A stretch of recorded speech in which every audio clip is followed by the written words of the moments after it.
কিছু দালালকে লঙ্গির উপর দিয়া লাল করে ফেলতে হবে, আর নতুবা নতুন স্বাধীনতার ভোগ আপনারা করতে পারবেন না।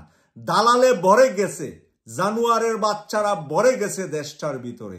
দেশের ভিতরে আর মানুষ মনে হয় খুঁজে পাওয়া এখন কঠিন হয়ে যাবে। আজকে যেই কথাটি বলেছেন নাহিদ ইসলাম নরসিংদীতে, আমি আপনাদের সামনে তার বক্তব্যটা তুলে ধরছি। আগামী ৩রা আগস্ট ঢাকা কেন্দ্রীয় শহীদ মিনারে নতুন বাংলাদেশের ইশতেহার ঘোষণা করা হবে, জানিয়েছেন জাতীয় নাগরিক পার্টির আহ্বায়ক নাহিদ ইসলাম।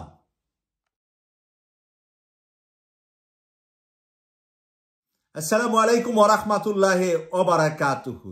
আজকে নাগরিক পার্টির নাহিদ ইসলামের কথাটাকে সমর্থন করে শুরুতেই এই কারণে বলছি যে লঙ্গির উপর দা এমন লাল করে দিবেন যাতে করে ঘরে গিয়াও লজ্জা পা না দেখাইতে পারে। এরকম লাল কিছু নেতাকে, লাল কিছু দালালকে, এই দালালে দেশটা ভরে গিয়েছে।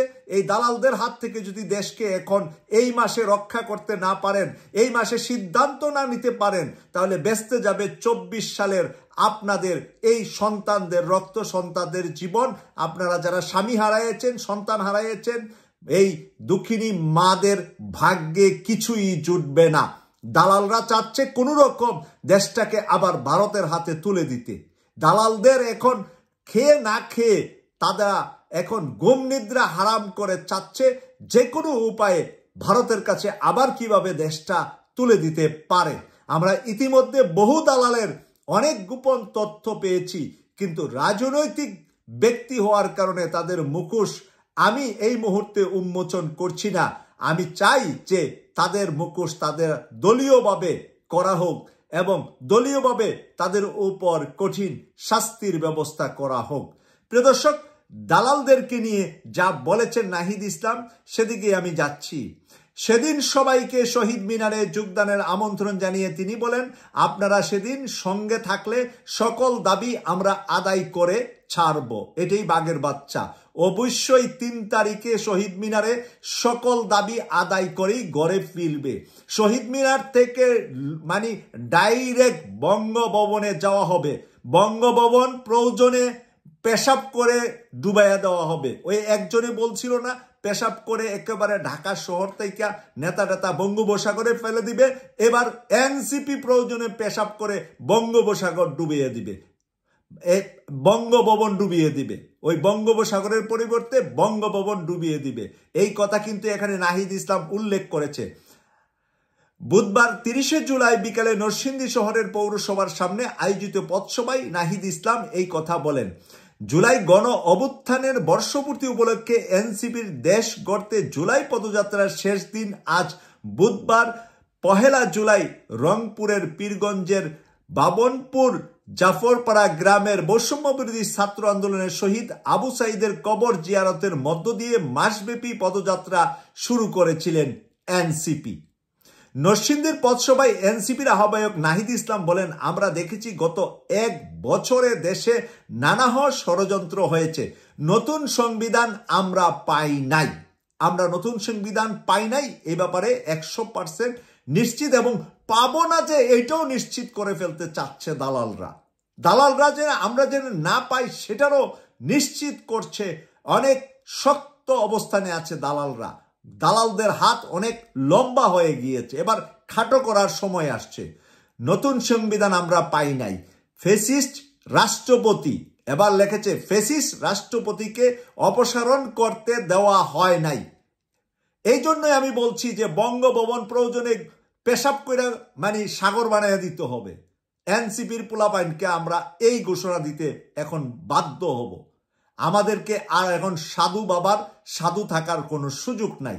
আমাদেরকে অবশ্যই ২৪-এর বিজয়ের ফাইসালা রাজপথেই করতে হবে। বিজয়ের ফাইসালা সংসদে হবে না, আলাপ আলোচনা হবে না, গোল টেবিলও হবে না, রাজপথে ডাইরেক্ট। আমি বলবো সারা বাংলাদেশের তরুণ তরুণীদেরকে যেন শহীদ মিনারে আসতে কোনো ভুল না করে। ৩ তারিখের কোনো অনুষ্ঠানে আপনারা কোথাও যাবেন না, না শিবির, না জামাত, না ছাত্রদল, না অন্যান্য দল, সকল অনুষ্ঠান বাদ দিয়ে সবাই শহীদ মিনারে এই নাহিদ ইসলামের অনুষ্ঠানে যুক্ত হবেন। এটা নাহিদের অনুষ্ঠান নয়, এটা আমাদের প্রাণের অনুষ্ঠান, আমাদের শহীদদের অনুষ্ঠান, আমাদের আহতদের অনুষ্ঠান। 3 তারিখে সবাই ছুটি রাখবেন, সবাই ফ্রি থাকবেন, কোনো অফিস আদালতে যাবেন না, ব্যাংক বিমা কোথাও যাবেন না। 3 তারিখ ডাইরেক্ট শহীদ মিনারে সবাই জড়ো হবেন। এখানে নাহিদ আরো যা লিখেছে, আমাদের ঘোষণাপত্র দেওয়া হয় নাই, আমরা কোনো দাবি থেকে সরে আসিনি, গণ অভ্যুত্থান পরবর্তী সময়ে সন্ত্রাস চাঁদাবাজ মুক্ত বাংলাদেশের দাবিতে রাজপথে নামতে হচ্ছে আমাদেরকে কি কাজে নামতে হচ্ছে? সন্ত্রাস চাঁদাবাজের বিরুদ্ধে রাজপথে নামতে হয়েছে। কোন গণ অভ্যুত্থানের পরে দেশে এইরকম ঢিলাঢালাভাবে, এরকম দড়িমাছ নাচুইভাবে রাষ্ট্র চলতে পারে না। দেশের মানুষের মুক্তির দাবিতে 24-এর আন্দোলন গণ অভ্যুত্থানে রূপ নিয়েছিল উল্লেখ করে নাহিদ ইসলাম বলেন, গত 1 মাসে সারা দেশ ঘুরতে ঘুরতে আজ আমরা বিপ্লবের শহীদ নরসিংদীতে আপনাদের কাছে এসেছি। ওখানে নরসিংদীতে যারা শহীদ হয়েছে তাদের কথা স্মরণ করেছে নাহিদ ইসলাম।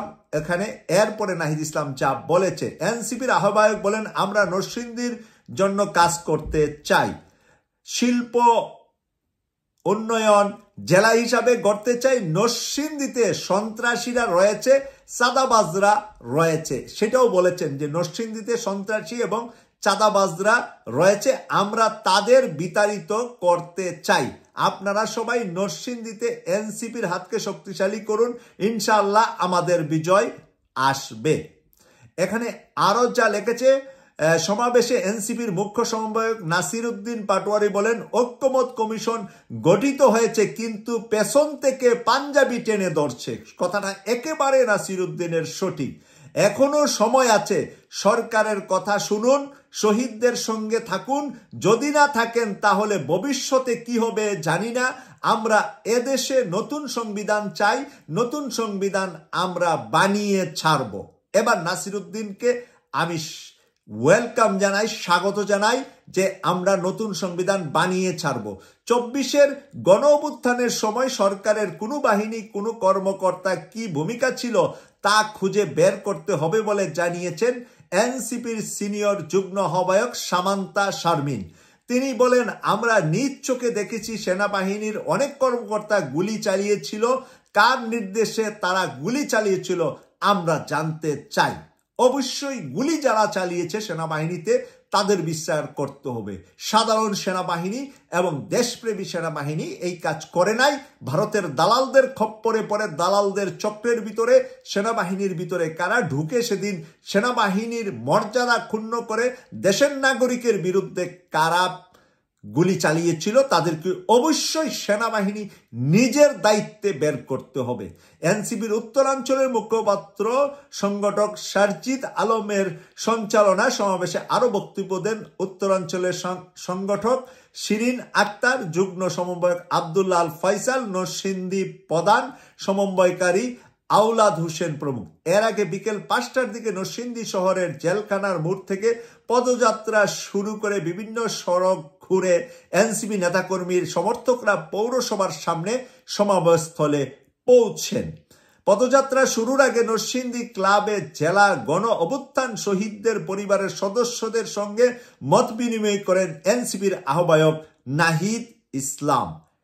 এসব কর্মসূচি ঘিরে ব্যাপক নিরাপত্তার ব্যবস্থা নিয়েছিল পুলিশ। শহরে মুড়ে মুড়ে ও সভাস্থলে পুলিশের সদস্যদের অবস্থান নিতে দেখা গেছে। আইন শৃঙ্খলা রক্ষা বাহিনীর একটি সূত্র জানিয়েছে 9 শতাধিক পুলিশ সদস্য মাঠে ছিলেন। কেন 900 সদস্য থাকতে হলো? কারণ সেই পুলিশ একটি জেলাতে গোপালগঞ্জে ব্যর্থ হয়েছে। গোপালগঞ্জে তাদের জীবন হুমকিতে ফেলে দিয়েছিলেন পুলিশ বাহিনী। এরপরে পুলিশ বাহিনী পুলিশের আইজিপির নির্দেশে শক্ত অবস্থানে আছেন। এরপর থেকে তারা যেখানেই গিয়েছে পুলিশ সর্বোচ্চ তাদের নিরাপত্তা, তাদের প্রহরী হিসাবে কাজ করছে। এটা তারা বাংলাদেশের 24-এর বিজয়ের কৃতি সন্তান। তাদেরকে যদি আমরা টিকিয়ে এবং বাঁচিয়ে না রাখতে পারি, আমাদের বিজয় শকুনেরা ছিনিয়ে নিয়ে আবার ভারতের হাতে তুলে দেবে। অলমোস্ট ভারতের সাথে অনেক শকুনদের কন্ট্রাক্ট হয়ে গেছে, অনেক শকুনদের কন্ট্রাক্ট সাইন হয়েছে, এবং এই সাইনগুলা হয়েছে আপনার কিসের মাধ্যমে সেগুলা যদি বলি তাহলে কিন্তু অনেকের লুঙ্গি খুলে যাবে। এই কারণে সেইগুলা এখনো বলছি না, নাম নিয়ে আঙ্গুল দিয়ে বলছি না, সকল লিস্ট জানা আছে, সবার লিস্ট পেয়েছি। লিস্ট সবার পাওয়ার পরেও নিজের মাথার ভিতরে রেখে দাঁত কিরমির দিয়ে বসে আছি। বলতে চাচ্ছি না দেশপ্রেমীদের ভিতরেই গাদ্দার আছে, দেশপ্রেমীদের ছায়ার ভিতরেই গাদ্দার আছে। তাই দেশপ্রেমীদের ছায়ার ভিতরে যে গাদ্দাররা আছেন সেই গাদ্দাররা একটু সতর্ক হয়ে যান, নতুবা হাসিনার অবস্থা আপনারা কয়েকজনের হবে, সবার হবে না, কোনো একটা দলের সকলের হবে না, কিন্তু দালালদের শুধুমাত্র চিহ্নিত যেহেতু হওয়া আছে তাই শুধুমাত্র দালালদেরকে ধরেই গুলিস্তানে একটা কিছু ঘটানো হবে ইনশাআল্লাহ।